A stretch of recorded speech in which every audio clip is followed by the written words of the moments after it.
Hey Hunters, HaloZoo here with a very special video today, talking about a special project I've been waiting to do for a while. This is not currently in development, this is just a concept. Don't really have the ability to make the game what I want it to be just yet, but this is Brotherhood, Tales of Philmont.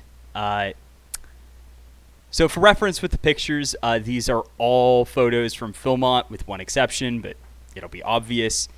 And these are pictures I actually took myself when I went there, which also may or may not be where I came up with this idea. But, and then the Scale Claw Studios game concept, it's just something to say is like, yeah, this is my concept of a game. So yeah, let's get started with it. So the basic premise, it's an open world action RPG with both hack and slash and shooter combat with an edge towards the tactical.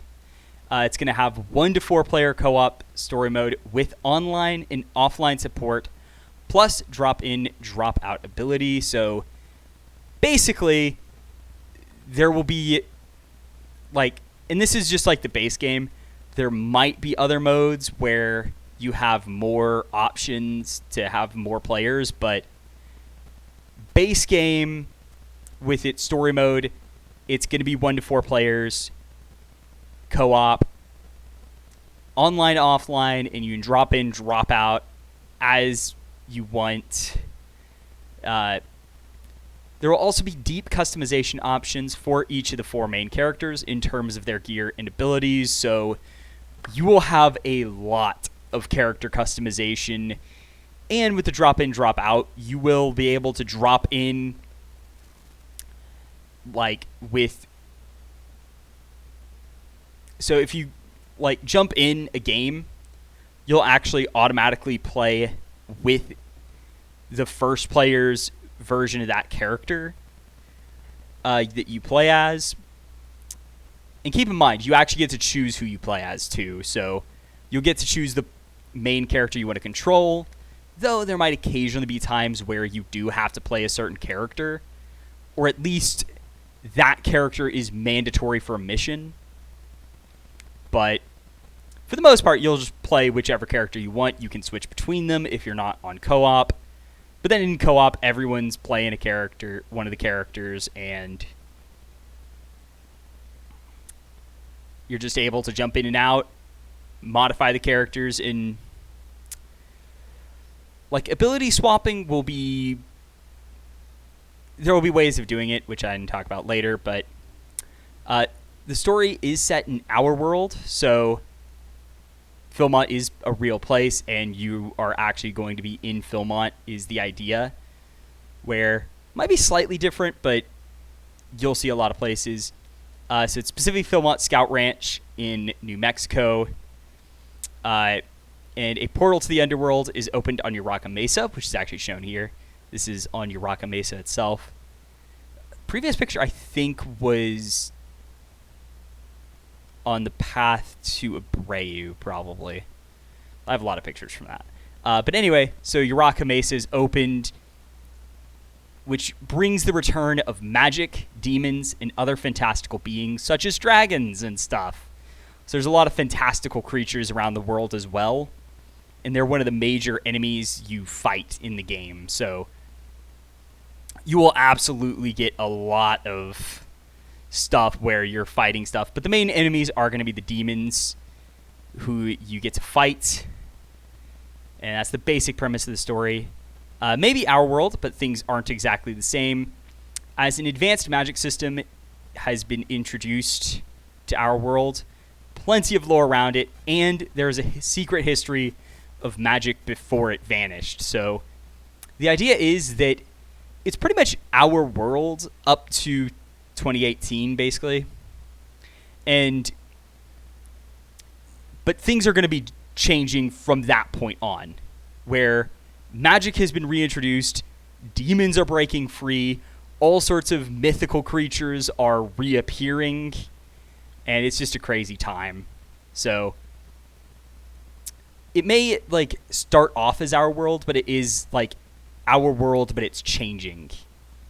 And the game is absolutely going to be a balance between epic fantasy, adventure, and exploration, and lighthearted shenanigans on the trail, such as like one of the ideas I want to get right with the experience of Philmont, as that's kind of what it's about, is like there is this awesome RPG side, but there's also this side of you get to explore this amazing location, and there's a lot of inspiration of going to Philmont and hiking around that is used. But specifically for the trail stuff, one of the ideas I have is to have a sort of procedurally generated trail banter system where there will be like procedurally generated groups of people who will be walking around Philmont that you might occasionally run into and pass. But the characters will actually talk with each other and just have this banter. Like, perhaps the best examples would be like if a group of people passes by and they all have trekking poles, then one of them will be like, they do realize trekking poles are optional, right? That not everyone needs them, and that if you do use them, you probably look kind of stupid, especially when everyone in your group has them. Just looks dumb. Or the most classic example, pretty girl walks by and the four characters will comment on her and all that, as guys are prone to doing. But that is something you'll see, and it's like, yeah, there is a lighthearted side. Yeah, you know, magic may be returning to the world, demons may have been unleashed, and the four main characters have to save the world and all that, but it doesn't mean they can't have fun on the way. So the game is, in terms of rating, between T and M. So the idea is that it's not necessarily going to be made with being M for mature in mind.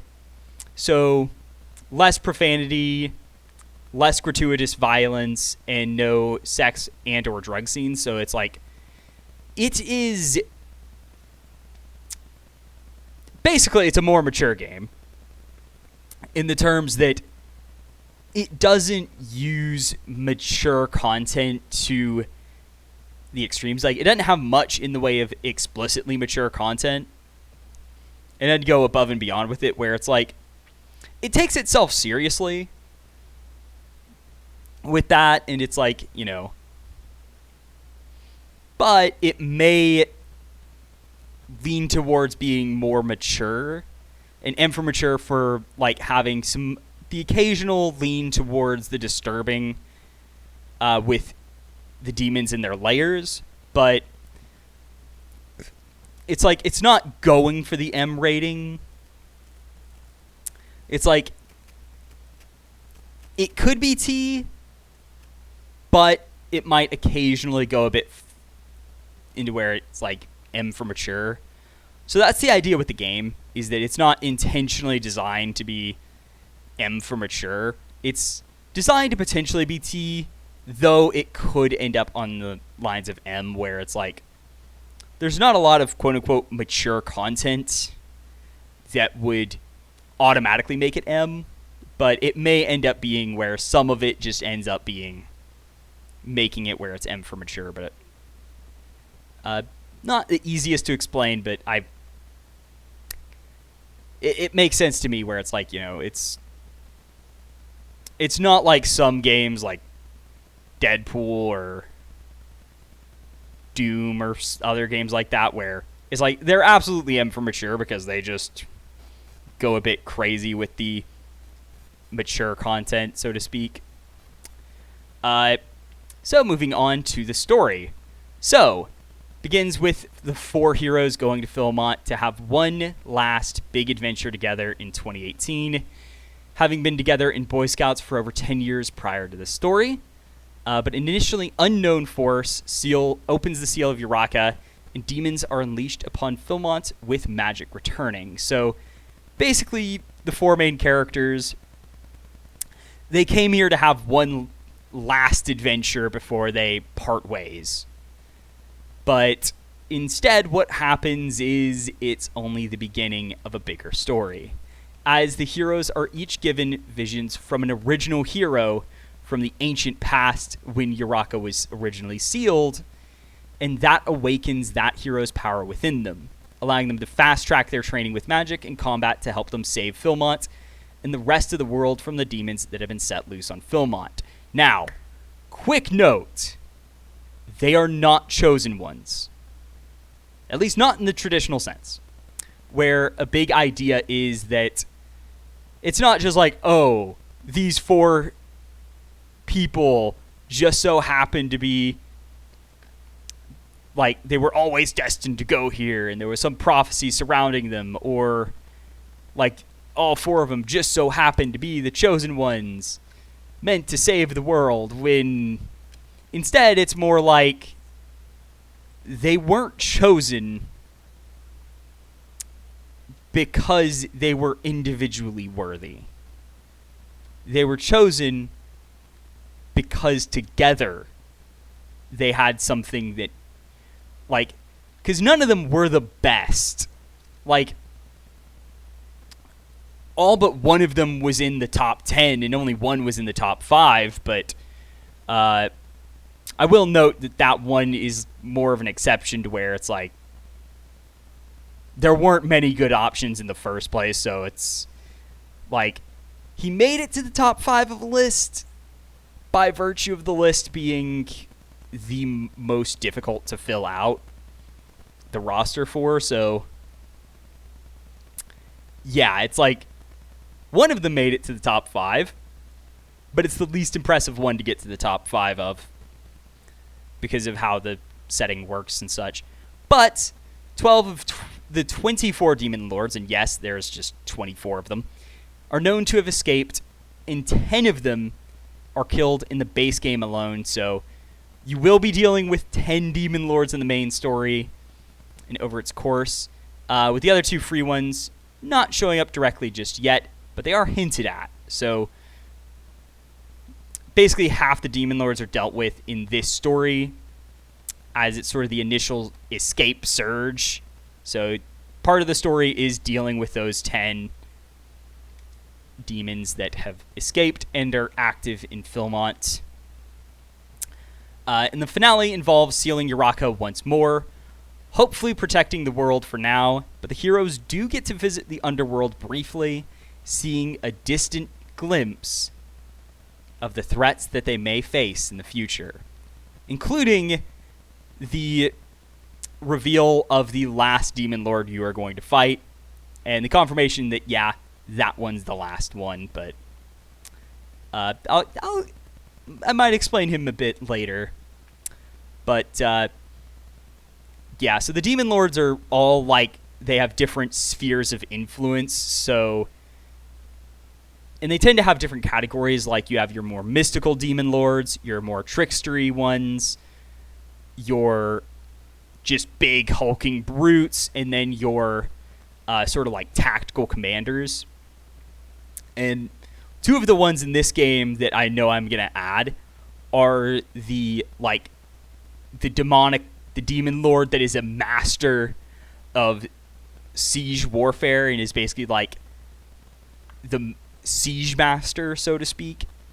And the other is the demon lord master of fortification and defense, being the one who's and the 2 have an intense rivalry, and you can even find their forces fighting against each other because they have such an intense rivalry, as they're both the bane of each other's existence, where the Siege Master is the only one who's ever, until now, is the only demon lord that's ever started to kind of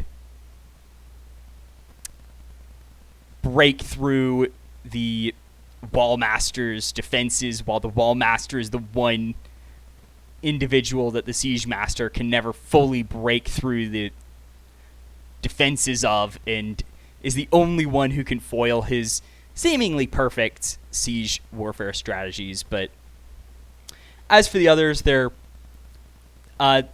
extra 2 are, I do have ideas for them, but the other 8, as of yet, not entirely known who they're going to be. But the idea is that there is going to be 24. And a few of them are kind of like known in what their capabilities are. But let us continue to the heroes.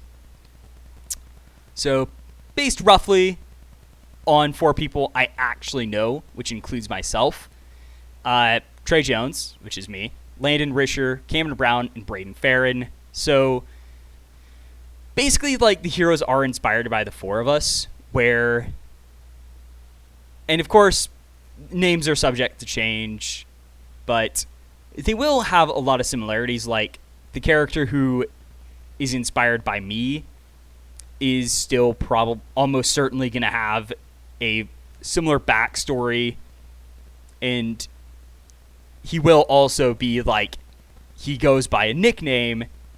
Like, he's always gone by a nickname because his name ends in the 3rd, and heck, he may even still be Trey, but just has a different real name with the exception of the 3rd at the end. So, same nickname and suffix, but different sort of, but the, like, actual name is different. But this does actually mean that, yes, it's 4 guys who all just so happen to be Caucasian, and they also happen to be straight and Christian as well. But that doesn't matter. Like, it matters to an extent, but as you'll see, there are Christian themes in this story, which it's more like this is a biblical apocalypse, so we get to see faith play a role in fighting against the demons as well. And as I said before, the 4 were chosen by the spirits of the previous heroes to carry on their legacy, not because they are all 4 individually worthy, but because they had a similar bond of brotherhood to the original heroes. So that brotherhood is a very important detail in the story, where none of the 4 were the best choices. They weren't even the best choices at Philmont. It's like, had they been able to pick anyone in the world, they may not have even been considered in the first place. And even with Philmont, if they were to choose 4 heroes individually without looking for a group, then none of them may have actually been the hero, albeit Trey may have still made the cut, if only because that one in particular was the most difficult. So, speaking of Trey, he is the shepherd. Being an outlander, adept with primal magic, and good at dealing damage, so he's sort of the main damage dealer, where his main focus is just dealing damage, usually to single target, though he does have multi-target capability, and he is the master with primal magic of the 4, meaning that he has a very strong connection to nature and the natural world. And ironically, he is actually the character with initially the strongest connection to religion and Christianity and faith, but it is colored by his mastery of primal magic, where we sort of see that influence his character as well. But a very big deal for him, though, is going to be, and like, his sort of arc is actually sort of dealing with his past to an extent, which, and also he's the character who's like, he's a very interesting one, which will become clear later on. But another big deal is growing his connection to nature and the world around him as this hero. Landon is the Guardian. So yes, he is your tank. He's a sentinel adept with psionic magic and good at defending others. So he actually is the one wielding the mental magics, or at least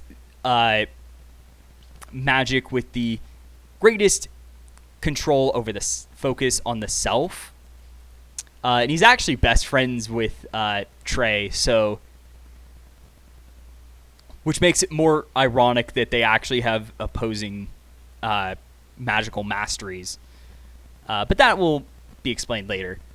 But he's sort of your tank. He's got the weapon and shield, while Trey actually has the best skill with ranged weapons and isn't particularly specialized with any special type of melee combat, but he can still do it pretty well. It's just he's the only character who can also master ranged weapons, as you'll see later on.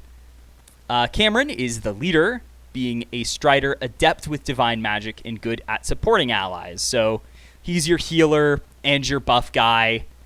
And his arc, quite naturally, is growing his faith in character through that, where he leads the group, and that's another part of his arc, is that he's the one leading this group of heroes, which is in turn leading the world forward. But his abilities is divine, so it's like light and healing stuff a lot. But we'll get into magic in a bit. Brayden is the teacher, being a strong arm. And Cameron is also like the dual wielder. He wields two weapons and is just a tempest in battlefield. So Brayden, meanwhile, a strong arm adept in arcane magic and good at controlling foes. So he's the guy with a big two-hander, ironically. But so his attacks are much slower. So he actually has the slowest base attack speed of any character. The absolute opposite of Cameron, actually. Who is actually his best friend as well. But he is also the master of arcane magic, which allows him to just obliterate the entire battlefield at once. And basically, he's adept at controlling the battlefield. And he is the smart one of the group, or at least is the guy who, like, he knows a lot of facts that can help the team out and has all that. So that's his job. Each hero has 12 classes to draw skills from. 1 being their martial class, 1 being their soul class, 4 being from their primary source, i.e. the one listed here, 2 each from their secondary sources, which will be the sort of ally sources to each one. So Trey has arcane and divine. So Trey and Landon both actually have arcane and divine, though they have the different classes from the other, while Cameron and Brayden have primal and psionic. Once again, having a different set of 2, though. So there's 4 classes per source, and there's 7 sources.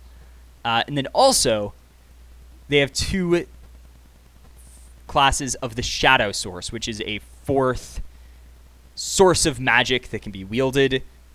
But unlike the other 4, it's sources of magic, it works a bit different to them in its workings. So you'll actually notice that, like, their abilities with shadow are different, and there's no hero who's dedicated to shadow magic, but all have 2 classes, with each having a different pair of them. So you'll see which ones later, though. So, gameplay. Exploration will set you loose in the vast area that is Philmont, plus some of the surrounding area, such as Ute Park and Cimarron Cita. Basically, like, Philmont and the area around it is where you get to explore in this massive open world, which, like, you can go to this place in Philmont. Like, you can go to this place and look out. And yeah, that is me, actually, by the way. Like, you can go here and see this. But you basically get to explore this entire map and just have fun exploring. So combat is going to be seamless with the open world. So if there's like an enemy here, then you just walk along this trail, pull out your weapon, go attack it, kill it, you get your XP, get back on the trail, and keep walking. Simple as that. And it's an over-the-shoulder third-person view, which allows you to attack foes with melee and ranged weapons, as well as use magical abilities. So it is a third-person shooter as well. So when you pull out a ranged weapon, it just turns into a third-person shooter. But if you have a melee weapon out, it's a hack-and-slash game. But with either weapon, you're actually able to use magical skills and non-magical abilities as well that sort of allow you to spice up the basic combat. Co-op is strongly suggested and very important, especially on higher difficulties. All 4 heroes are always there and intended to each play their own role in combat, though if you want to, you can swap characters' roles, so any character can fill any role if you build them right. So, like, you know, Landon may be the Guardian, and he's intended to be a tank, as he is the Sentinel, with a shield, but you can make him into a good single-target damage dealer, a support character, or a character who just controls the battlefield and your foes. But granted, you're not going to get as much from the Guardian class, but you will still be able to get some stuff from it that actually helps. And they each have their own unique playstyle with each role as well. And that's another thing that you'll notice, especially with the way their classes work. So, like, if you were to make Trey the tank, for whatever reason, he would actually play very differently because he has an entirely different set of classes to Landon. He doesn't have psionic classes at all, meaning that psionic skills that Landon might use aren't available to him, but he has primal magic skills that Landon can't use, and his arcane and divine classes are entirely different to the ones Landon has, so they both have entirely different lists of abilities they're able to use. So there's a lot of variety in the combat style, so if you want to play a character a certain way, it's probably possible so long as it doesn't involve a specific class. Like, you can't make Cameron an arcane master because he doesn't have arcane classes at all. So there is that, but anything else you can do. You have 4 resources in combat. Health, which is your ability to take hits. Like, we're not reinventing the wheel here. Health is health. Stamina is for physical talents, such as dodging, sprinting, and, of course, martial skills for the most part. Though there will be some from other classes that use stamina. Mana is for magical talents, so martial classes will almost never use mana, but everything else can use it. And then focus for special talents that are often more powerful. There's also a special difficulty called survival, which basically puts in more immersive stuff where you got to rest up. You can't just jump into a million fights a day and be fine. But it's sort of like an extra option. So there's like easy, medium, hard, and eagle. Or I think it might actually be named after scout ranks. Like, you have tenderfoot, first class, life, and then eagle. So you have those 4 difficulties, and then there's a survival mode version of that difficulty. So you have to deal with, like, energy, which is restored by eating food, as well as resting for the day at the various rest stops, but more on that stuff later. And then there's 4 talent categories. There's active, sustained, passive, and feat, which will be described in a bit. As in right now. So there's another awesome this is definitely Road to Abreu because I'm at the front. But talents are acquired from your classes as you progress through the game and level up, or complete certain quests that will grant talent points, potentially for specific classes. So basically the level up system, every so often you get, so each level up, like at various points you'll get a talent point for each class that you, for all 12 classes you have. But at other levels you'll just get a few free points that you get to put wherever you want. So you can specialize in certain classes with those free points and sort of make yourself better with that class. But you're always going to have some talents of every class. And certain quests, sometimes they'll just grant a free point where it's like, hey, you get an extra talent point. Other times, at various points, you might get a quest that's specifically involving a certain class. So there might be a quest where you end up, as a reward, getting a talent point for a certain class where, like, to go on to what I mentioned earlier, there might be a quest, like a set of quests that is one for each character where they are tested in their abilities with a certain class, such as Trey might be tested as an Outlander or the Shepherd. And as a result, with the Outlander test, he gets a point specifically for the Outlander class. Or for the one for the Shepherd, he gets a talent point specifically for that class, the Shepherd class. It's and other times it might be, hey, here's a quest involving the Primal Power Source, which means the reward is 4 talent points for Trey because he has all 4 Primal classes, and 2 talent points for Cameron and Braden, since they have 2. So it's just like, a certain thing where, like, there's some side quest stuff and some main quest stuff, mostly for the soul classes, though, but it is something that you can also get them as quest rewards, not just leveling up. Active talents are your standard spells and abilities that you map to your battle menu, and then press to choose the button to use the chosen button to use its effects. So, yeah.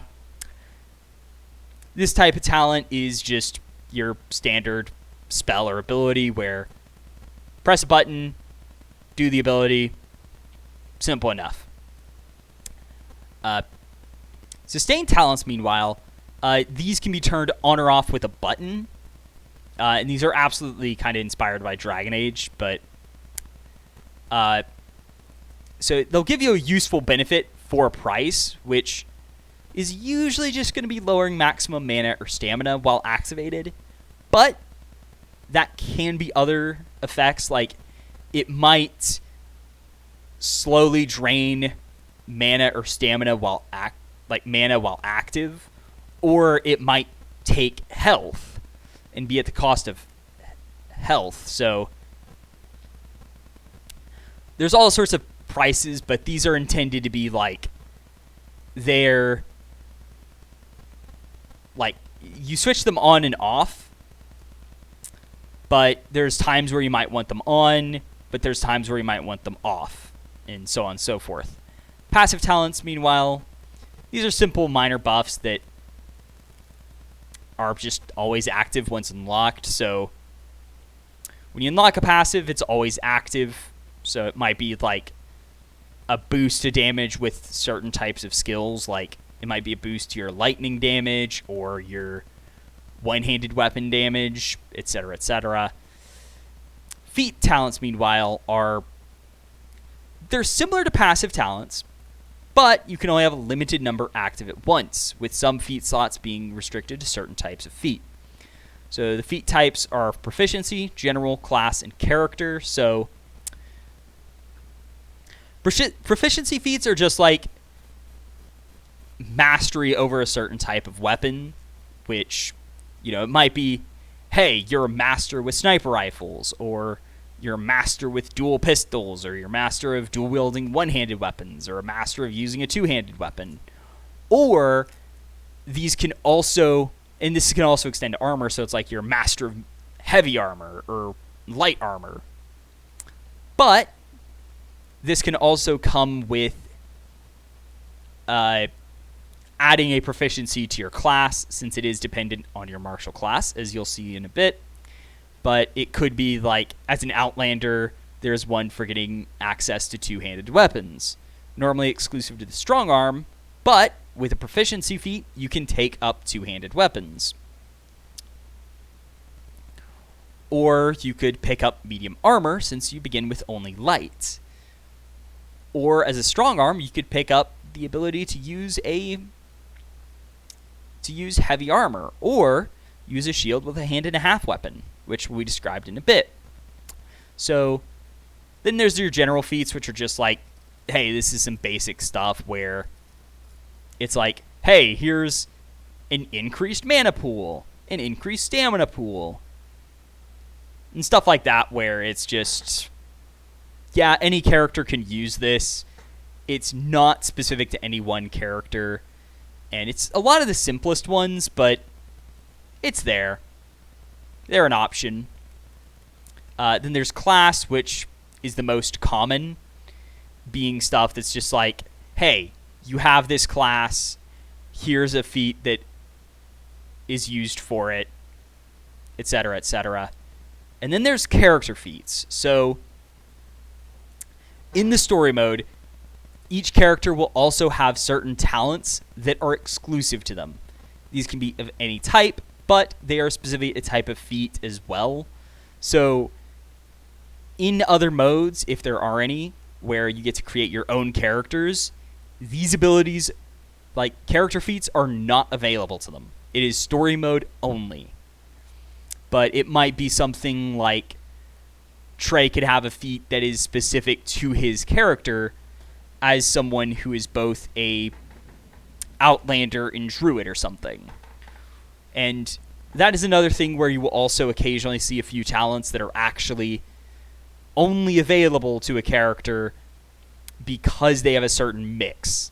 Most often overlap between a martial and or soul class, where like only an Outlander Druid can get a certain talent, and this does mean there will be several talents that don't show up because two classes never appear together. So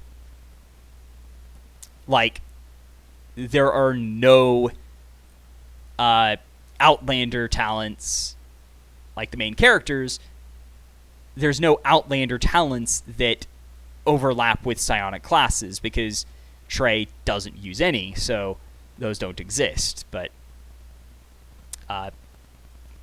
if there are other modes where you can customize a character fully, albeit you'll still have a martial and soul class, because those are kind of special, but you mix any 10 magic classes together for the character, you will be able to get some talents that don't show up in the story mode. But that is if other modes appear. Gear! So, yeah, and this is the trail we were building at Philmont, so you see some of the tools there, which is why I picked this photo. But anyway, spread across the following slots: headwear, shoulders, chest piece, arms, legs, boots, martial armor, main hand melee, offhand melee, main hand ranged, offhand ranged, bandana, neck slot, that's not a bandana, ring 1, ring 2, and your soul bond. So there isn't a belt slot actually, but who cares? So quick note, some classes may not be able to fully utilize every slot of gear, such as offhand slots on strong arm, since they just don't have access to item, like they only use two-handed weapons. They don't have access to any that can be used in the offhand, so they can't really use the offhand slot unless you take the proficiency feat for shields. But then bandanas, they're just an aesthetic thing with no bonuses, so there will be a few Easter egg bandanas, like Trey and Landon both have a flaming bandana, which is called the Inferno bandana, which is a reference to something that we were in, but not the other two. There's also going to be a colored bandana, which is exclusive to that character. Like, Trey has the yellow bandana. Cameron has purple. Braden, I think, has blue, actually. Because I think it was blue. I don't fully remember what he was in NILTS, but there's National Youth Leadership Training, which is called NYLT, but I just say NILT because it's what it is. But anyway, like, those are just like an aesthetic thing where it's like, hey, this looks cool. And there will be bonus ones you can unlock, so don't worry about it. Martial armor is based on martial class, so it's like it's just the class armor from Destiny in a way. Like, Outlanders get capes. Sentinels have tabards. Striders have scarves. And then strong arms get a ribbon, which is like an over-the-shoulder deal where it kind of is like a bit down by in front of you, but then there's also this like one long bit. And all the martial armor is also designed to be just cool in the wind. So, like, hey, if you have a cape on, then it flows in the wind, and your tabard also does that. The scarf does. And the scarf and cape are just like, the scarf is much thinner and is often like specifically like fluffier around the neck, while the cape, it's often bigger and longer than the scarf, while the ribbon is like very thin just on one side mostly. Don't have art for that, but there's an idea there. Then you have your soul bond, which is based on the soul class you have. So Guardian has plates, which is like basically armor plating on the belt that has like a symbol on it that represents the more defensive side of the Guardian. So you get more armor plating because of course you do. Leaders have a pennant, which is once again on the belt, and all the soul bonds are actually on the belts. So it kind of replaces a belt slot in a way. But for the leader, you have your pennant, which is this thing on your belt that can be over like a long coat or something. But it's just this piece of cloth that has this heraldic symbol on it that is sort of a representation of the character as a leader, so to speak, where it's like, you know, you have this symbol that you rally your allies behind, and, you know, rather than carry a flag around, which just can just look stupid at times, it's like, hey, here's this piece of cloth that you use instead. Totems for the shepherd, which is just a symbol that looks cool. Kind of the most difficult one to choose for, but it's still something that's cool. It's like, it's this symbol that shows the character a bit. Like, it might be a wolf figure, an angel figure, or anything. It's just like a little knick-knack compared to the others, but it's still cool. And then the teacher has a book. They have a tome. Because, of course, the smart guy gets a book. Like, that's a no-brainer.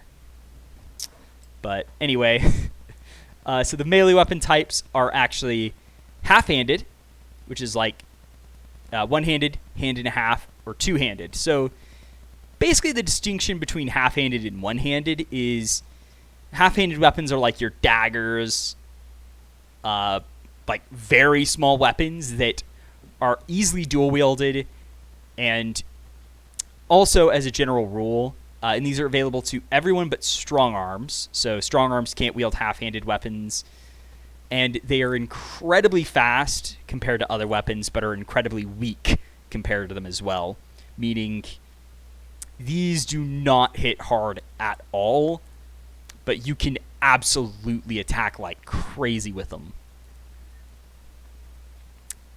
So one-handed weapons, meanwhile, are like your long swords or D&D long swords, your like typical swords and axes that are wielded in one hand. Not too big, not too small. Available to everyone except strong arms again, because of course. But these weapons. So Outlanders also can actually wield half-handed weapons in their offhand with a one-handed or second off half-handed weapon. So half-handed weapons are basically your light weapons in D&D. One-hand weapons are your not light weapons. Hand-and-a-half weapons, meanwhile, are they're big enough to be wielded a bit heavier, slower than other one-handed weapons. They're not easily wielded in one hand, but they can be, as they're not full-on two-handed weapons. These are only available to Outlanders and strong arms, and they cannot be wielded in the offhand with other weapons. Those strong arms can actually get the ability to use shields with a hand-and-a-half weapon. But they're sort of like your broadswords, weapons that they're not. It's kind of difficult to explain, but the best way I would explain it, it's the versatile weapons of D&D, where you can wield them in one hand or two-handed, and they're just as effective either way. And then two-handed weapons are normally exclusive to strong arms, but Outlanders can get it with a proficiency feat, though they cannot master them. And these are just your big two-handers. Enough said. It's your great swords, your claymores, your mauls, your great axes, all that. And then also your pole arms, which are also included in the two-handed category. So they're just your straight-up two-handed weapons. Enough said.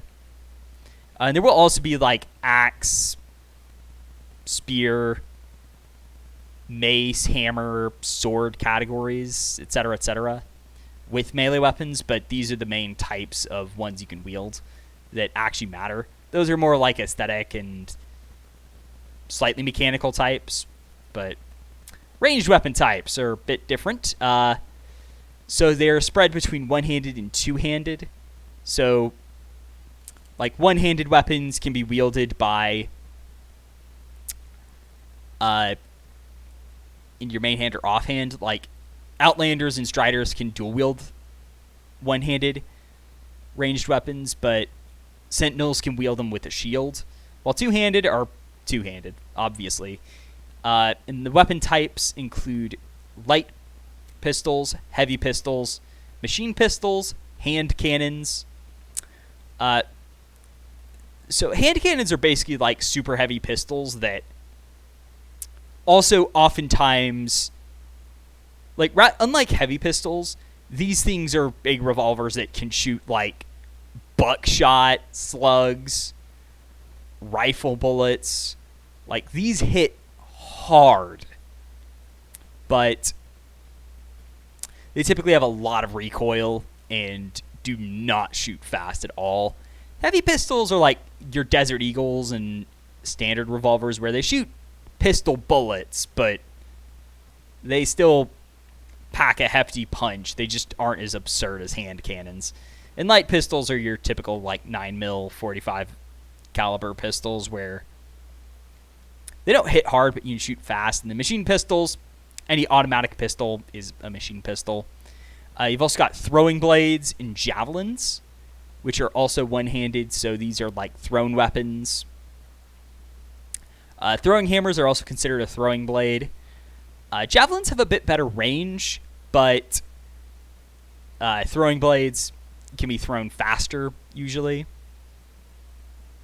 Then you also have hand crossbows, which are just a crossbow you can hold in one hand and shoot. Basically, a type of pistol that's a crossbow. Then for two-handed, you have your slingshots, which, yes, that's a weapon type, you're throwing stones. It's kind of like a miniature bow in some cases, but these also can have some special ammunition that you can use. And these are just big, hefty slingshots on steroids, by the way. You've also got your short bows and long bows, which work as you would expect them to. There's also light and heavy crossbows, so light crossbows tend to reload a lot faster, but don't hit as hard. And heavy crossbows, of course, hit like trucks.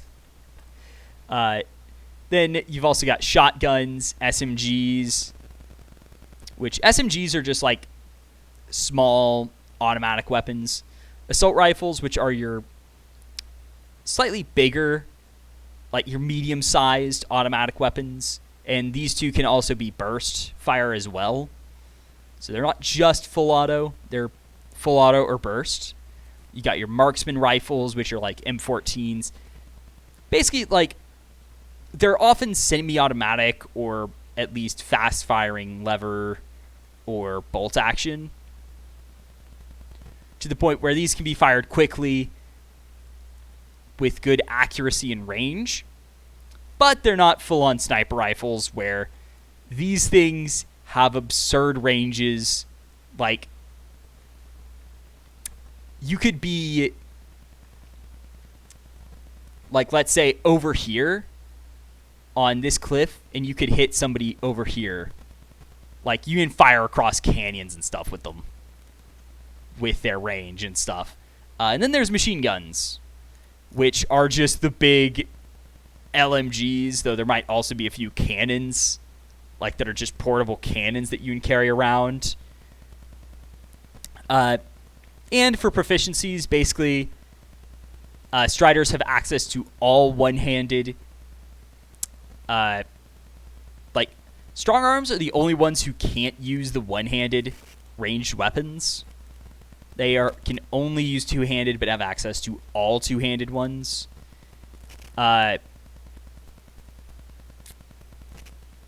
Sentinels, meanwhile, they can wield SMGs, assault rifles, and shotguns.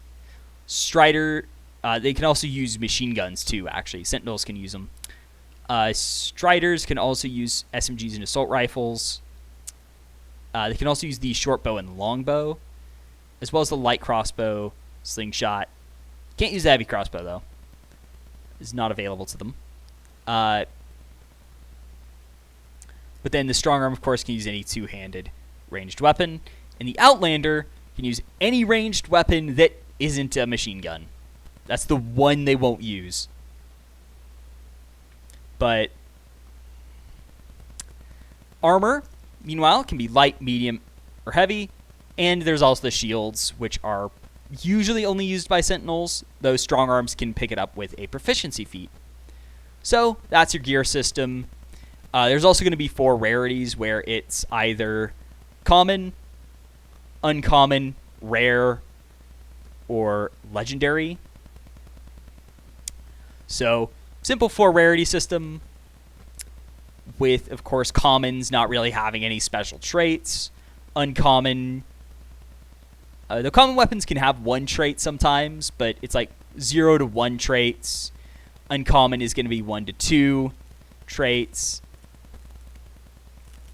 Rare is going to be 2 to 3 traits. And legendary is going to be 3 to 4 traits. With 1 usually being a unique one to that item. And that's also, like, some might have unique effects, but that's like a base idea where there's, like, you know, some randomized properties on it.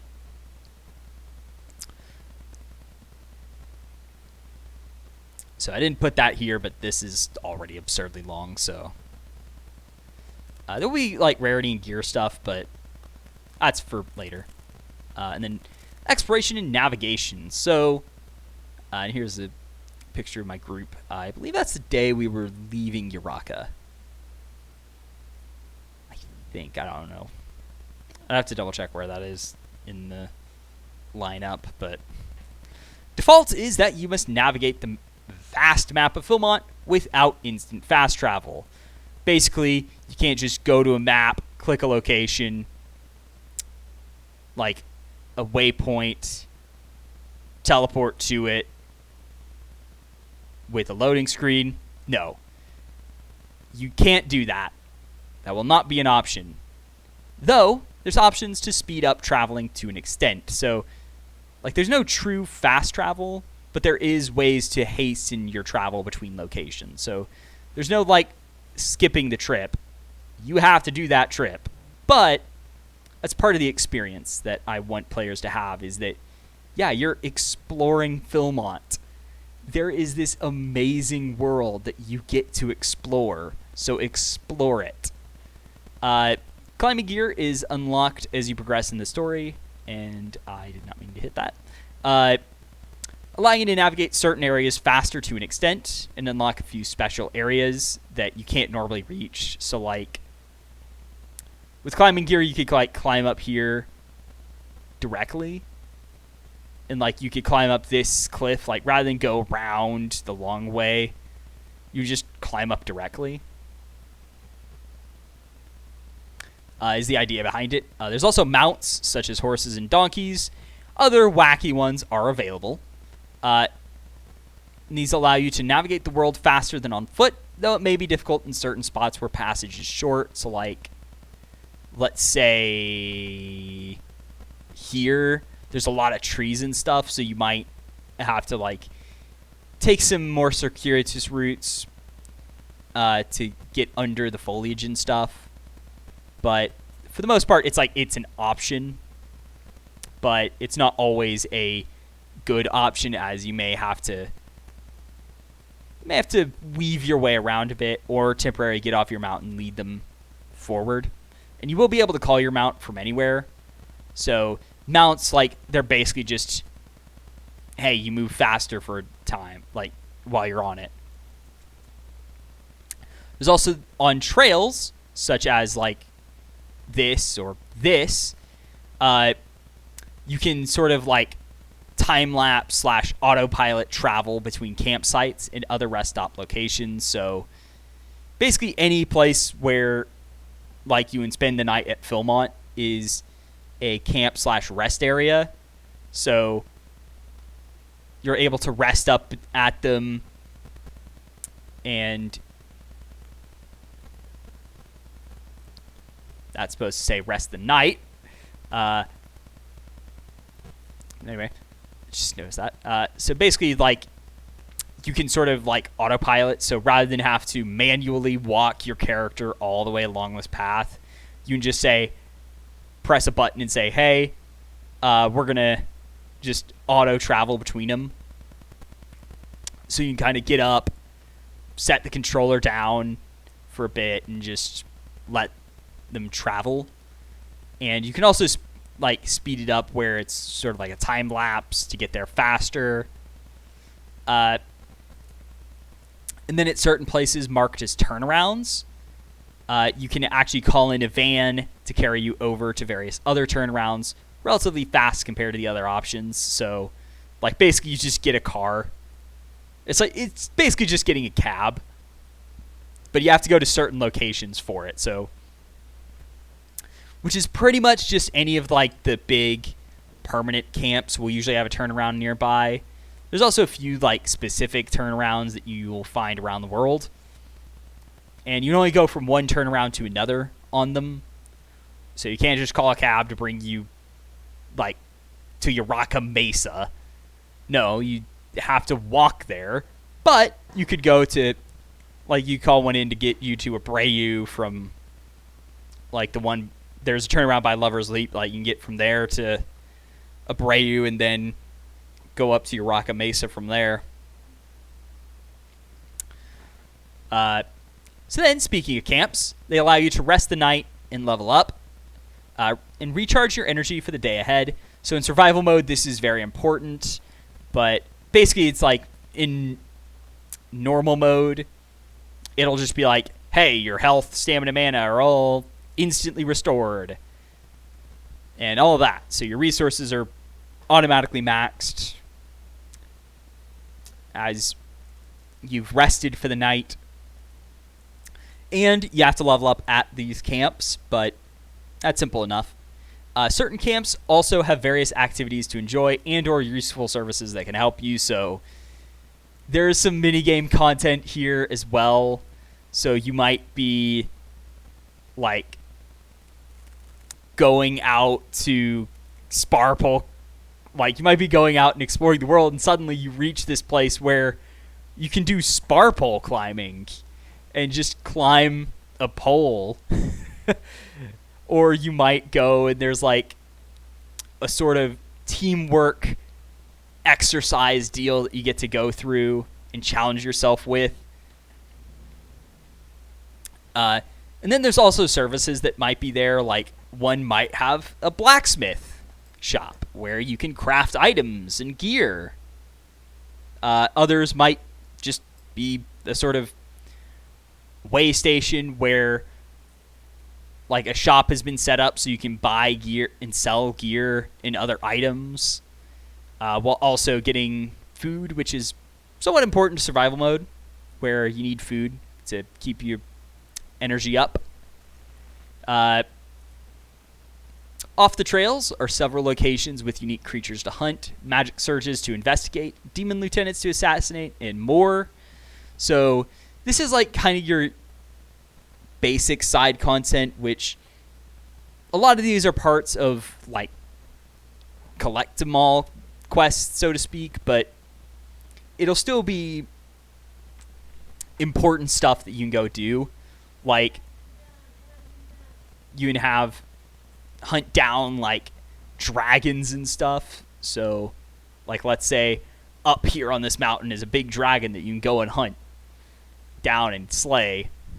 Or you might investigate surges of magic that you have to deal with and close out and kind of resolve, which can actually be tied to any of the 5 magical sources. And then there's demon lieutenants, of course, which will be a part of the sort of open world story where you will have to hunt down the demon lords, and this will involve their lieutenants for the most part, as though you may not need to deal with all their lieutenants, it will be helpful to deal with them all. And it's also just a fun thing where it's like you get better and better as you do them. So it's like extra XP, and it helps with story progression to an extent. And as a side note, with the 10 demon lords, you will be able to go after them in any order. So there's not necessarily a specific order you have to follow with them. That's a specific deal that you'll get to do. And of course, as mentioned, procedurally generated trail banter offers unique insights into the heroes and can deliver a good moment of lighthearted antics as well, as I had mentioned before. So you might see like a group like this walk by, and then the characters might comment on that white cloth there that he has, or this guy's red backpack, and so on and so forth. Like, there's all sorts of just funny stuff. Or it could just be them talking about their past, like just anything. Like, and heck, even events that have happened before when they were in scouts together. So there's all sorts of stuff you can listen in on. Then we have the classes. So there's 7 power sources. So you have Martial, Arcane, Psionic, Divine, Primal, Shadow, and Soul. So they kind of exist in this group right here. So as a side note, Martial and Soul kind of exist outside the magical sources. So these are your 5 magical sources, and then Martial and Soul exist outside of them. So it also shows here with this amazing chart that I made. And yeah, this is the one not from Philmont, obviously. So Arcane is opposed by Divine. And this is in more of a philosophical / how you wield them way. So Arcane and Divine oppose each other, while Psionic and Primal oppose each other. And then Shadow exists in the middle, as it's kind of unique in how it came to be, and just what it is. Where it's a very unique power source, so to speak. But anyway, martial classes are Outlander, Sentinel, Strider, and Strongarm. Arcane classes are the Artificer, Sorcerer, Warlock, and Wizard. Psionic has Ardent, Battlemind, Monk, and Scion. Divine has the Avenger, Cleric, Invoker, and Paladin. Primal has the Barbarian, Druid, Shaman, and Warden. And the Shadow has the Assassin, Binder, Blackguard, and Hex Caller. Soul, meanwhile, has Guardian, Leader, Shepherd, and Teacher. So I will note there is some D&D 4th edition inspiration here with classes, as a lot of these are pulled from 4th edition, though the martial classes are absolutely not pulled from it. Though you might occasionally see some similarities, like Sentinel is kind of like Fighter in some ways. Outlander is kind of like Ranger, and Strider is kind of like Rogue at times. But you might see a bit of all of them in each class. And these are subject to change, but the basic ideas will probably stay the same to an extent, at least with what they do. Names can change, but the inspiration will always be there for them. So Martial, the power source of physical capabilities such as strength, dexterity, constitution, and skill with weapons and armor. And this is, I believe, from Black Mountain or around that area. Just a gorgeous picture. But anyway, unlike most other power sources, you can only have one martial class, which determines weapon and armor proficiencies. So a lot of the basic gear you can use is actually determined by this class, which is why you can only have one maximum. So the Outlander, they're masters of ranged weapons. They're also good with a single melee weapon, though, or with half-handed weapons. They can use them with dual wielding, but their main thing, though, is single hand and a half weapon is probably where they're at their best. And they are the best at single target damage compared to the others. And they're the only class with ranged only and melee only skills. They have the most, and they have the biggest divide as well. So they have like 2 trees dedicated to ranged weapons and 2 trees dedicated to melee, where the other 3 all have trees that, they're 4 different trees that kind of have a bit of both, where there's skills that help with, and for the most part, it's like none of them are specific to melee or ranged.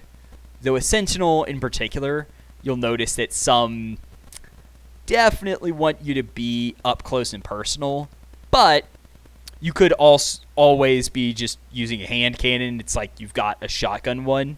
So it's like you've got you're using a ranged weapon, but it's like a one-handed shotgun. But anyway, so Outlander, they're the only ones who truly master ranged weapons, or at least dedicate themselves to ranged weapons. Sentinels, meanwhile, they're masters of the weapon and shield, can wear any armor by default, and are the toughest of all. And they're the best at defense, because of course they are with a shield. Can block hits and stuff. So yeah, they are the tough guys. Strider, meanwhile, the masters of dual-wielding weapons, clad in up to medium armor, so they can wear light or medium. And Outlanders can only wear light armor by default. They can get medium with a feat, but that is taking up a feat that can be used with light armor mastery, or 2 weapon masteries. Strider, meanwhile, you're the dual wielder, the best with mobility and strike faster than anyone else can. So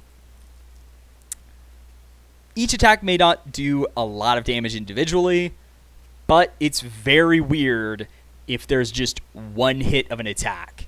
There's usually 2, if not more, with all of their abilities. So you will have a lot of smaller hits.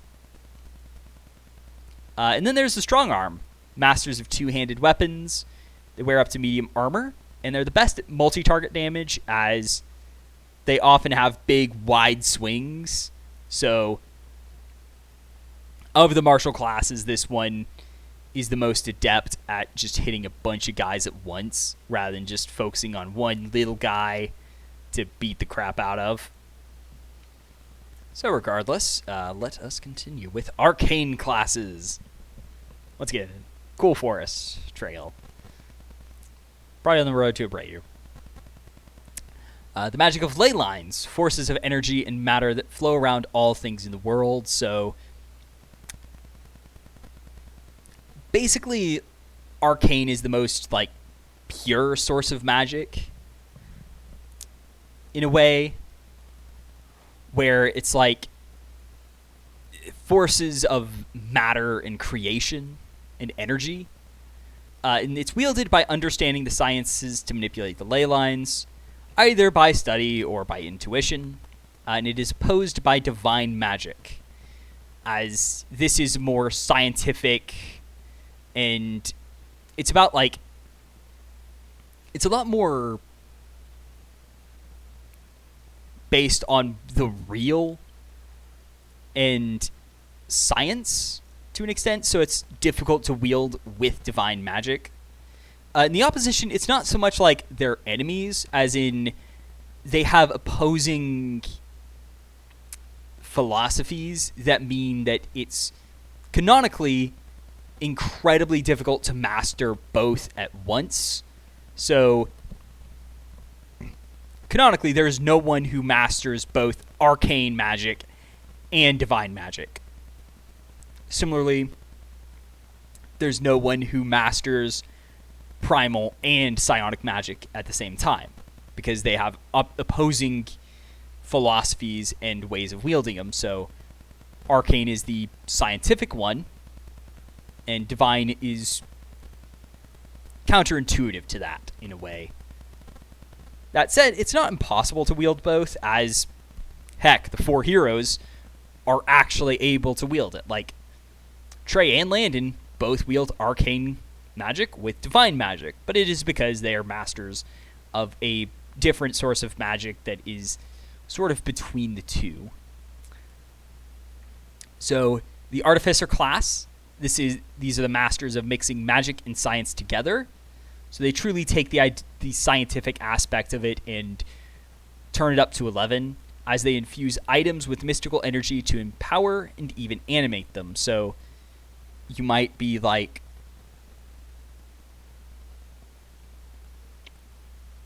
just sort of making potions of magical stuff that heals wounds or sets things on fire, because of course you are. It might be creating a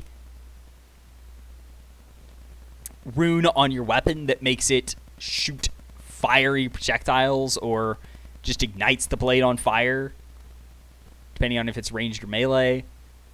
Or you might just summon a clockwork companion who's animated with magic to aid you.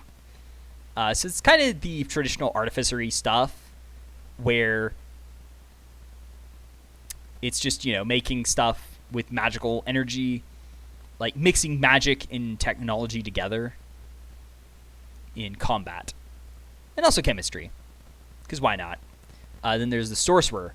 These are the masters of wielding the raw powers of the ley lines, creating devastating spells with their influence over them. It's basically your typical destructive magic to an extent, but also it includes some more subtle spells, but it's more like you have a very raw and personal connection to the ley lines, where it's way less academic and more just intuition, where you call on these, you just have this natural ability to command the ley lines and stuff.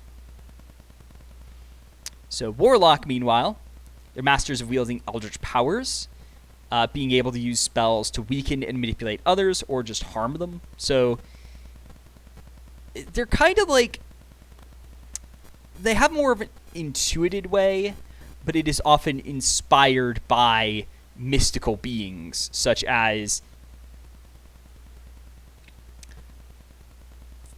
eldritch beings, such as, not unlike the aberrations of D&D, demons, and more whimsical fae-like creatures, and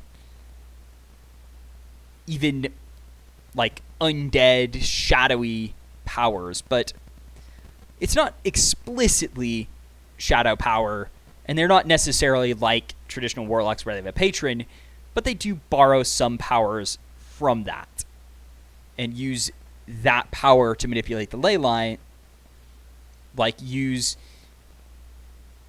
their connection to the ley lines, which they may naturally have, like a sorcerer, in order to mimic their powers. Or it could be that you have a connection to one of these beings and it has taught you, to some extent, those powers. Wizard, masters of magic's finer side, being more studious and able to weave spells that easily control the battlefield with magic. And also, like, manipulate magic itself to an extent. Being the best at counterspelling, by far. But, yeah, these are the guys who, like, have a very academic and intelligent view of arcane magic. So they're like your traditional wizard, where they're just, the smart guys to an extent, but they also have this more subtle control, whereas the sorcerer is more raw and destructive. Artificers infuse magic with items, while warlocks call on magic to manipulate their foes. Wizards manipulate magic itself in a more artful and thought-out way, being much more controlled with their displays of power, even if it is raw magic, unlike what artificers use. So it's your more refined and studious mage. Psionic classes, meanwhile, and here's a cool picture, just buddy Kevin. This is just a good picture. Him like just sitting on his own, looking out. But anyways, psionic classes. The magic of the self, especially body and mind, allowing for manipulations of thoughts and energy, as well as your own body. Wielded by internal perspective, focusing one's body and mind to enable them to master themselves and others around them. It is opposed by primal magic. So this is very, like, introspective and introverted magic, where you focus your body and mind in order to wield and master it. So the psionic classes include the Ardent, masters of emotion, being able to send negative emotions to hinder foes and positive emotions to aid allies in combat. So you might instill rage, fear, or doubt within a foe to sort of, or even sorrow, to sort of hinder them and weaken them, or just open them up to attack. Whereas you can also send hope, courage, joy, and determination to your allies to help them keep them going in combat and to basically inspire them to be better. Oh yeah, also, before I forget, martial classes, it's already mentioned who has what, but for Artifice, Arcane, Artificer and Sorcerer are on Trey, Warlock and Wizard are on Landon, and then Braden has all four. Psionic, Landon has all four. Cameron has Ardent and Battle Mind. Braden has Monk and Scion. So speaking of the Battle Mind, they are masters of body alteration, allowing themselves to harden their skin to iron, move faster than others can, and even more than that. So basically, it's like they are sort of like just transmuting their body. They're making themselves faster. They're making their skin harder. They're increasing their strength, even making their weapons a part of them to enhance their attacks with it, and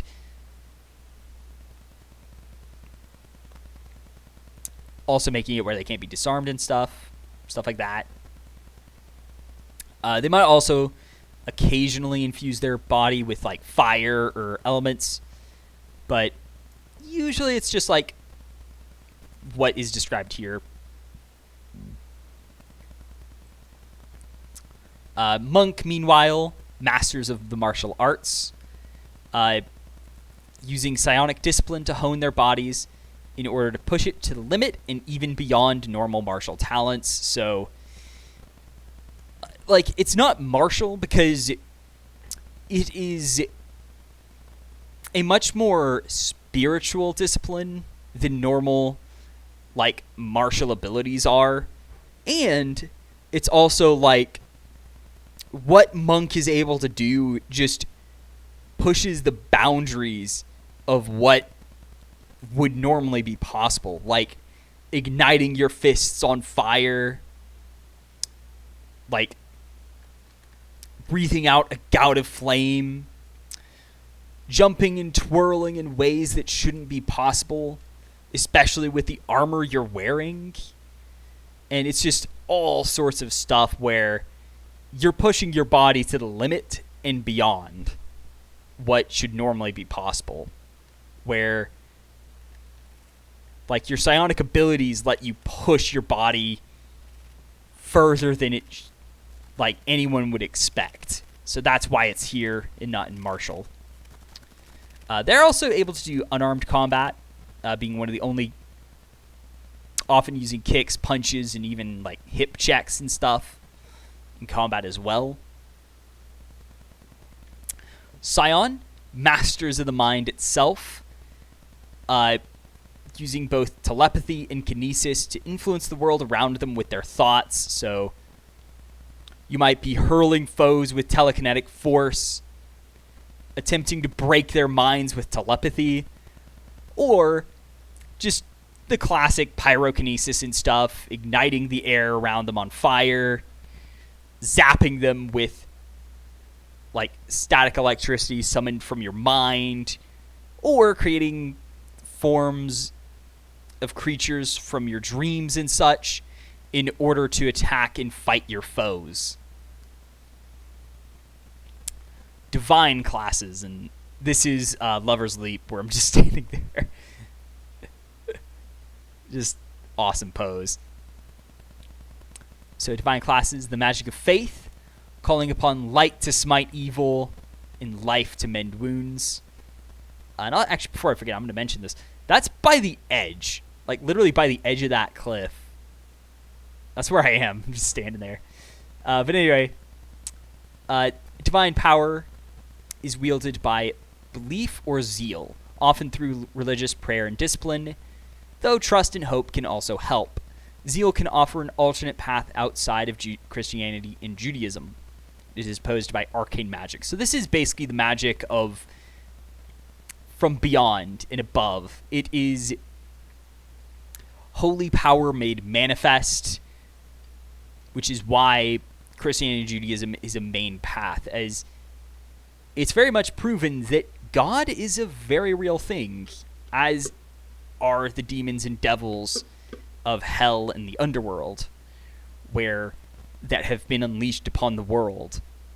And there's even a few angels just running about the world now. Very few in number, but they are there, protecting those they can and monitoring what's going on, but mostly letting the heroes do what they need to do. So Cameron, of course, has all four of these classes. Trey has the Cleric and Invoker. Landon has the Avenger and Paladin. So the Avenger, masters of hunting evil, using their powers to empower their attacks and mobility to chase down those who harm others. So basically, like, they are your divine assassins. They are the guys coming in and hunting down beings of evil, tracking them down, and just killing them swiftly in order to protect others from harm. Sort of like the ones who go out and execute the evil demons. So next up we have the Cleric. Masters of aiding others. They use their powers to close wounds, inspire hope, or punish those who harmed them in the first place. So very much like your typical divine caster. And they're one of the premier healers in support classes. But That doesn't mean they don't come with a more aggressive side, as they are able to punish evildoers who harm their allies and such. The Invoker, meanwhile, they are the masters of miraculous powers, calling down awesome displays of divine power to destroy evil beings and protect their allies. So, like, think like you're calling down storms of divine lightning from the heavens to smite your foes, calling blasts of radiance to sear groups of them while your allies are left unharmed. And they're very much like, they are the big divine spells class. The other three might have like smaller single target ones. Clerics might have a few that hit groups, as well as Paladin and Avenger even. But the Invoker, they hit hard. Like, they say go big or go home, basically. Paladin, last but not least for Divine, masters of defending against evil, calling on faith to shield themselves and others from harm while striking down their attackers. So, the typical Divine warrior, so to speak, though it can be mixed with any martial class's style as well. You will actually notice that some of these classes are a bit more martial. So, like, Artificer is a bit more martial. Battle Mind and Monk are a bit more martial. Avenger and Paladin are a bit more martial. And I think Warlock may also have a bit more martial stuff, but it's not as defined. But Paladins are kind of one of the divine ones. They are a bit tankier, but they also, of course, have their smiting attacks. So you infuse your weapons with radiant energy to blast your foes down. The Avengers also take some of that.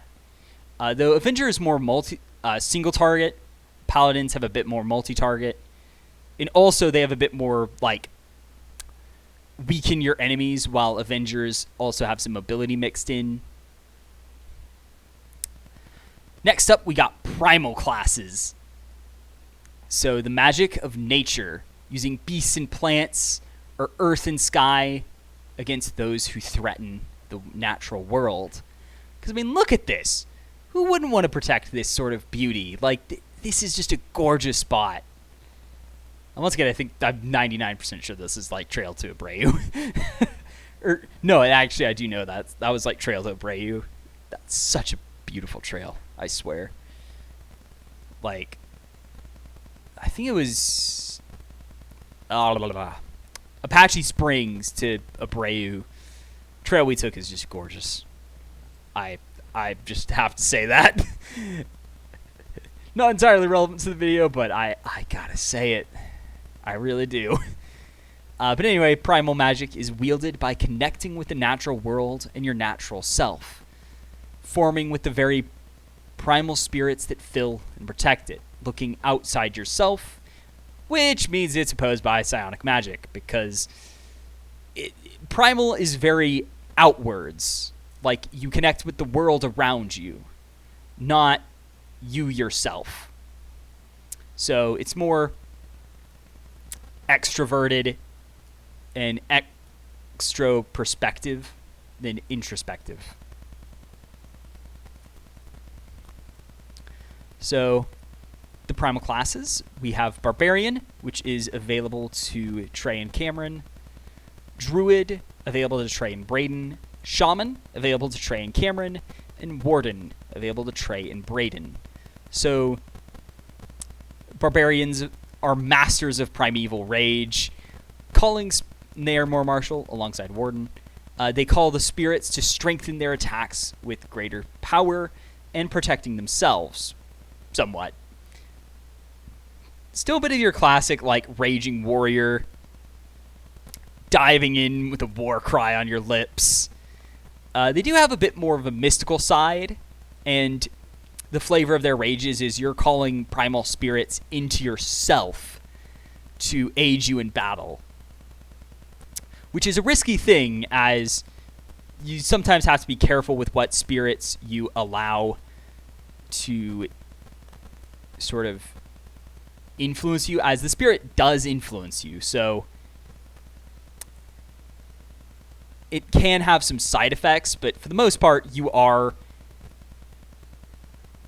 like calling on the spirits to aid you and go into this rage in order to protect the natural world.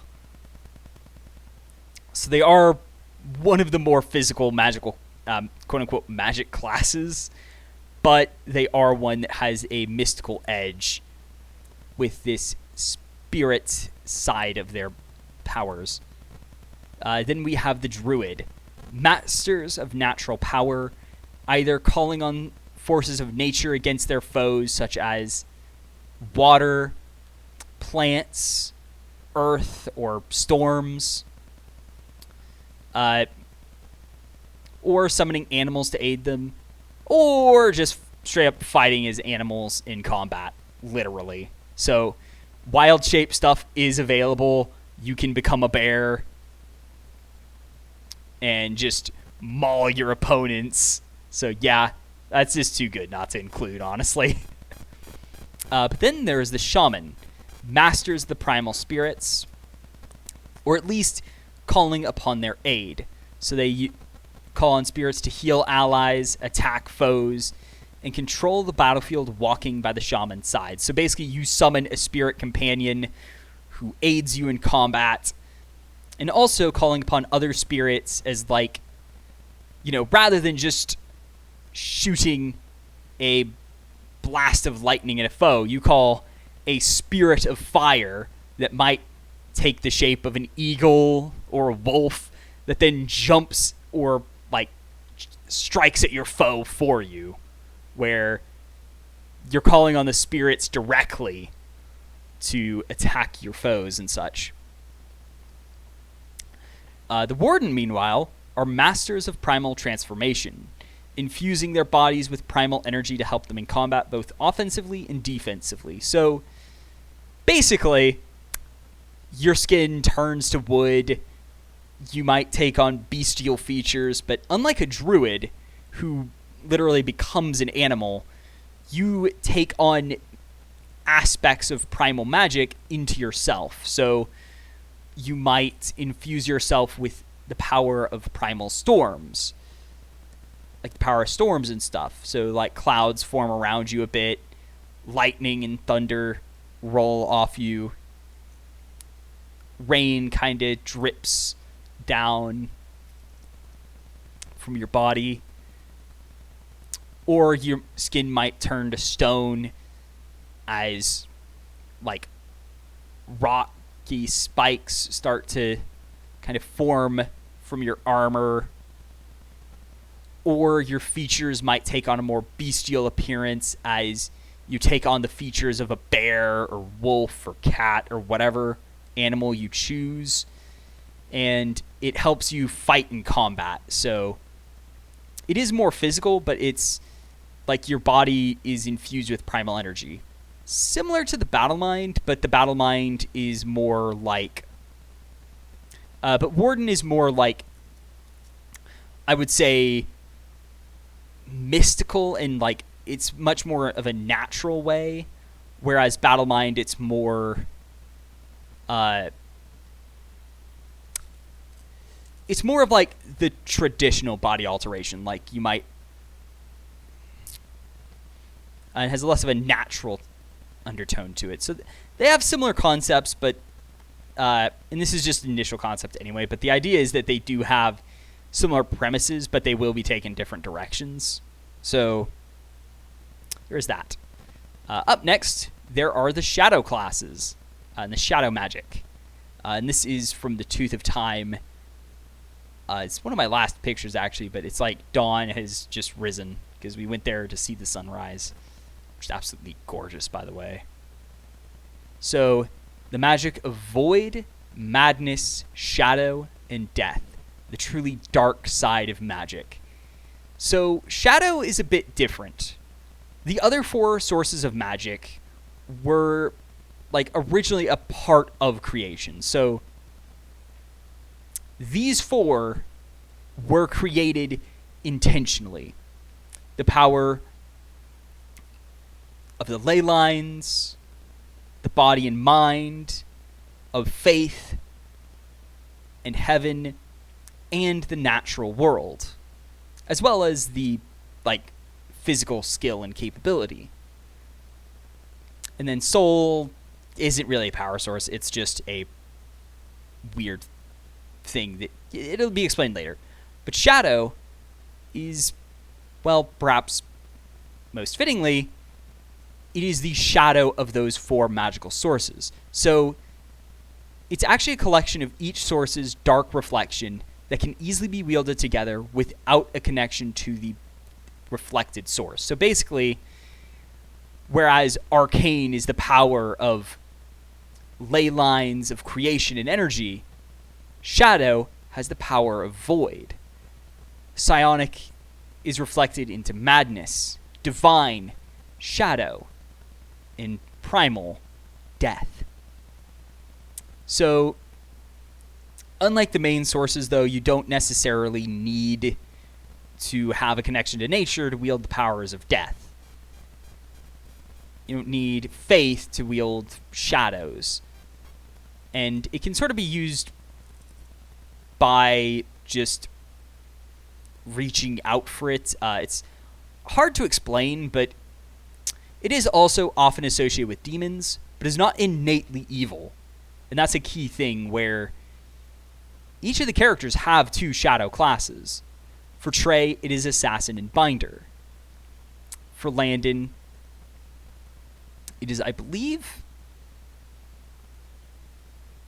Raiden is Binder Blackguard, I believe. Cameron is Hexcaller Assassin. And then Landon is Blackguard Hexcaller. But each one, so they have these shadow classes, but they use them for powers of good. They can be used for evil, but they can also be used for good. Such as Assassin is masters of subterfuge and poison, using their talents to kill fast and escape unseen, and are also good at killing foes slowly but surely, with poison, of course. So it is a bit more physical, same with Blackguard. These 2 are more physical. Binder and Hexcaller are a bit more mystical, but the Assassin is sort of like they're darting around the shadows, striking foes to kill them quickly, but also calling on poisons to kill them over time and just slowly drain their strength. Binders, meanwhile, are masters of dark power in its rawest forms, using their knowledge of the occult to hurt their foes and aid their friends with control over the darkness. So this might be like hurling shards of bone, sending nightmares to frighten a foe to death, calling shadows to fall over the battlefield to hinder foes' vision, or using the powers of void to just pull foes into like a black hole or something. Blackguards, meanwhile, are masters of dreadful protection, using their powers to keep themselves and others alive as they ruthlessly harm their assailants. So this does include some stuff that's like life-stealing. So you're draining your opponent's life and taking it for yourself. And that's a big thing that Blackguards will get. All shadow classes get it, but it's a signature thing in the Blackguards.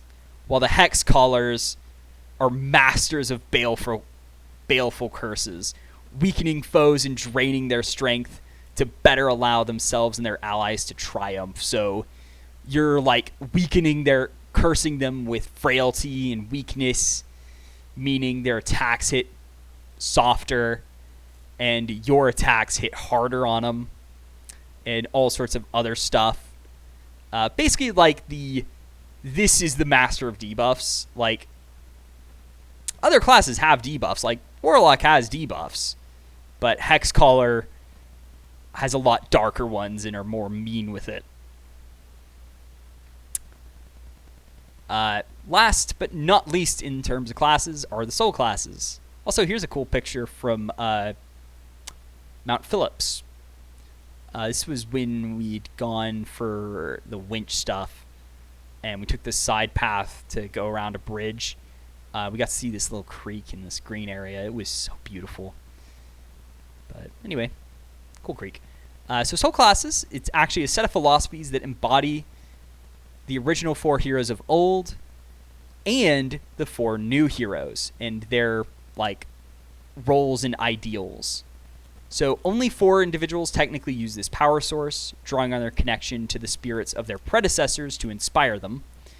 Others can follow similar philosophies and mimic this, though. So basically, it's not a true power source. It's just philosophies of like combat and such, and like teamwork that like influence abilities and such. And of course, each character only has one, and it's the one they're titled after. So Landon is the Guardian and has the Guardian class. Cameron for Leader, Trey for Shepherd, Braden for Teacher. So the Guardian is the path of the one who is the first to protect their friends, standing up to defend them from harm of many forms in many ways. So this is sort of intended to be your tank, but they can also protect their allies from harm by giving them shield buffs, or healing them whenever they take damage, or punishing foes who are attacking their allies. So if an ally has aggro, they do more damage to an enemy. And they also have various ways of manipulating foes and who they're attacking, such as bringing a foe to themselves and other stuff, often having the most ways of bringing enemies in close and keeping them there. The Leader is the path of the one who leads their friends by choice or circumstance, inspiring them to stand together for a cause united strongly. So the Leader is intended to be the support/healer, keeping their allies going no matter how hard the situation, but they can also be damage dealers, using teamwork to aid their combat abilities. They can be defenders, calling foes' attention to themselves as the leader, and allowing their allies to protect themselves as well, while keeping attention on them, using their healing abilities to keep themselves alive, as their allies are protected from harm directly. And they can also be controllers by once again using their powers of teamwork and coordination to lock foes down by just surrounding them and using tactical abilities to control the battlefield. Where it's like where they force the enemies to do what they want them to and stuff. So then there's the Shepherd, the path of the one who keeps their friends together, offering input to resolve disputes and keeping others out of their friends' way. This one's kind of weird because there's not a clear definition, but it's sort of like that person who doesn't seem to have a big role, but is actually important to keeping them together.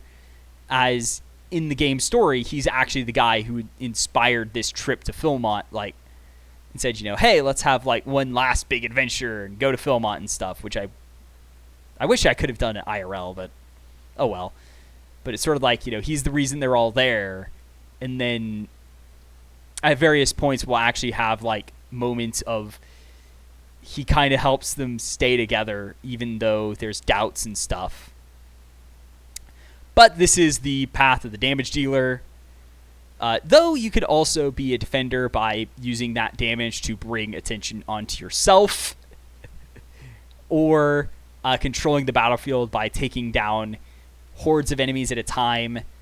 And also doing damage to cripple opponents and limit their movement abilities.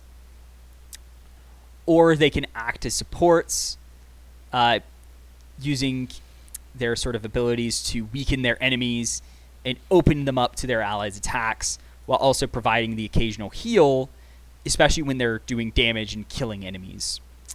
The Teacher, meanwhile, is the path of the one who keeps facts and knowledge for their friends, using that information to help them when it's needed.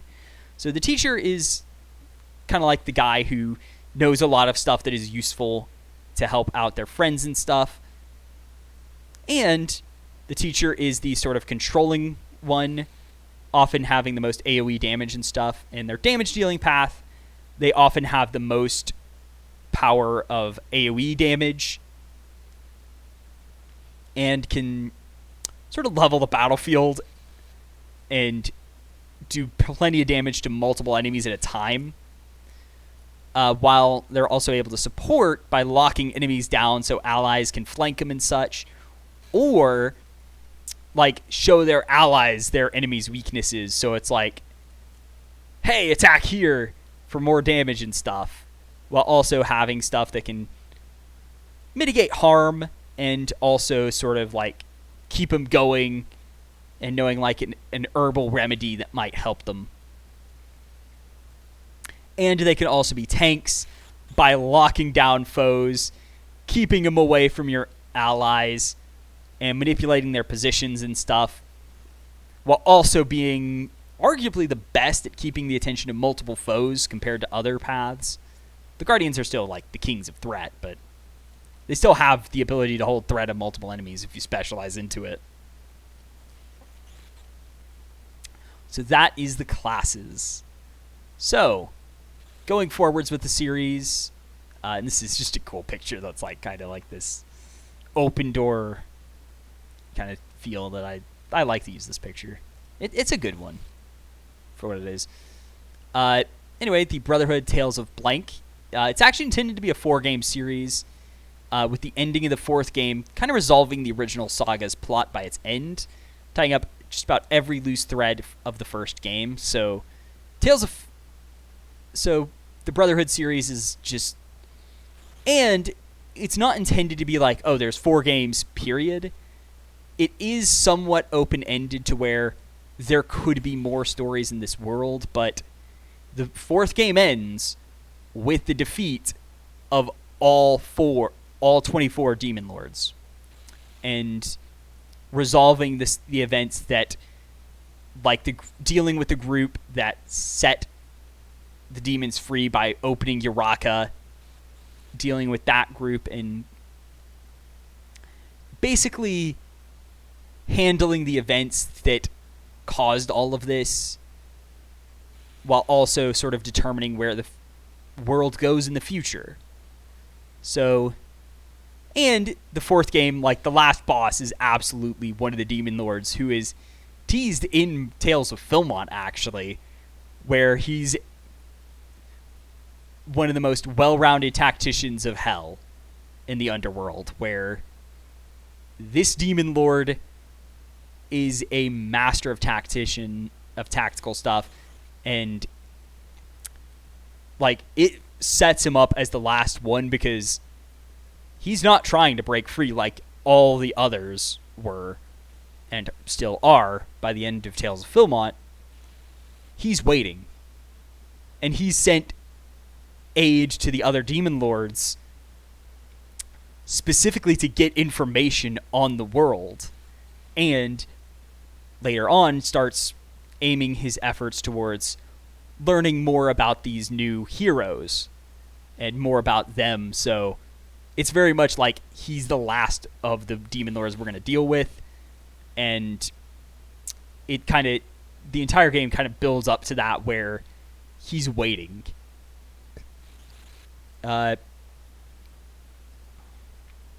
So each game is going to have 4 story DLCs as well, and each will take place after the main plot of that game is resolved. So relevant to the whole story, but each can be different mechanically, and focuses on one character in particular to an extent. So, of course, there will be stuff for like each character in each DLC, but it may have a more thematic or story tie to one of the particular characters and build upon their story as well. But, and also, like in this game, the DLC take place after Uraka is sealed, and it's very much like there is this big resolution of Uraka is sealed. And it's kind of like, what next? So, the story DLC in order are Ancient Legends, Into the Inferno, Brave New World, and Ghosts of the Past. Ancient Legends. So once Uraka is sealed, Brayden seeks to learn of the story of the original heroes. So kind of being the academic, studious, and knowledgeable character he is, Brayden decides to start looking into what happened with the original heroes. And this is also sort of like their origin story to an extent, where you go out and explore Philmont for various locations to get snippets of the original hero story, which, yes, you will get to play as the original 4 heroes, who will work slightly different in that they only have 6 classes, meaning that they don't have shadow classes or the off-source classes. They only have the primary 4 they use. But they do have the soul and martial class of that character they're inspired by, or who is like their successor. Into the Inferno, a massive wildfire looms, and Landon leads the charge there to fight a demon within the wildfire. So in 2018, there was a massive series of wildfires that actually affected Philmont. In recognition of that, you actually get to jump in that wildfire and fight a demon lord, who in this timeline is actually a major influence on it, where it sort of came out and went into the wildfire in order to influence it, because it's one associated with flames and like the raw power of fire and stuff. So yeah, you get to go in and fight a demon lord. So this one definitely has a unique mechanical change where you're in a wildfire. You have only so much time to get through before you have to leave. But you do have ways of manipulating the area around you, which is constantly shifting as the flames burn areas and they start spreading. But you're able to use that to your advantage, using your abilities in some new ways to manipulate it. So you might call upon water magic to just douse flames and open up areas for you to explore. Use earth magic to do the same, or just shift the earth and carve paths. Or divide yourself from the flames, buying you some extra time to get past an area.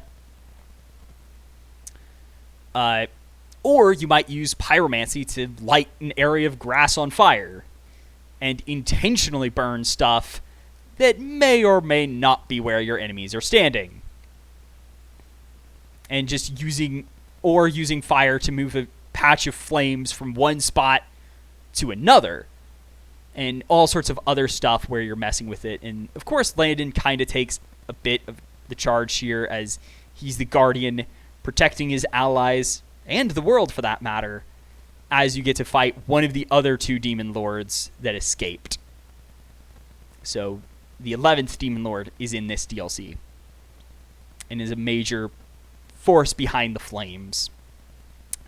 Brave New World, meanwhile, with the dawn of a new age, Cameron finds himself directing those changes. So basically, with the wake of what happened, there is this looming question of what happens in the future. And this does help set up the time skip between the first and second game, where between those 2 games, there's going to be some changes and developments that are actually kickstarted here in Brave New World, where all eyes look to the heroes to see, like, what do we do now? You guys understand magic better than anyone else. You are these heroes. And it's like this what's next question. And Cameron and his all eyes look to the heroes. The other 3 all look to Cameron to sort of guide them as well.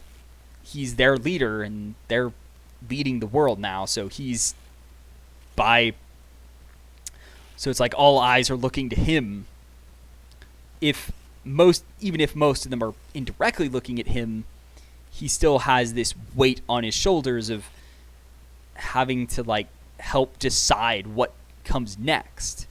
Albeit, like, of course, his friends are here to help him and help guide him along it, especially Brayden when it comes to anything regarding arcane magic, but then again, Cameron can't wield it in the first place, so of course, he's asking for help in that regard. Meanwhile, with Ghosts of the Past, the last story DLC, we get a new area of Raton, and before leaving Philmont, Trey must face his past regrets and avoid falling to corruption and temptation. As basically the story is simple.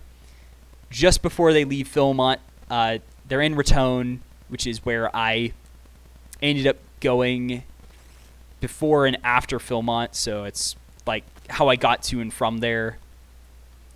I was like dropped off at Raton to be picked up by Philmont to be brought there, and then I was dropped off there to be picked up and brought back home. So you get to explore Raton,